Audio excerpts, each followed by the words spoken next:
பொதுவா ஏன் உங்களுக்கு நாய்களை பிடிக்கிறது இல்ல? முன்னொரு காலத்துல இந்த நாய்கள் இனம் எங்க பூனைகள் இனத்தை ஆட்டி படைச்சிட்டு இருந்தாங்க.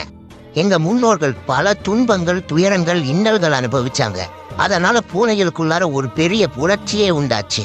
பல பூனை தலைவர்கள் உருவாகி அங்கங்க போராட்டம் பண்ணாங்க. அப்பதான் வந்தாரு எங்க மூத்த குறி கரீஸ்.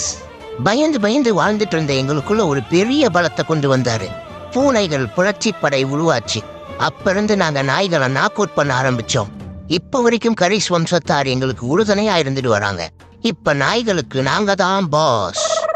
ஆனா கரீஸ் வகைராக்கள் பிளே பாய்னு சொல்றாங்களே. ஹலோ மிஸ்டர், எல்லா கரீஸும் காவலி பசங்க கிடையாது. ஒரு சில ப்ராடக்ட்ஸ் மட்டும் அப்பப்ப பேர்த் ஆயிடுறாங்க. அதை எங்களால கண்ட்ரோல் பண்ண முடியல. நன்றி, வணக்கம்.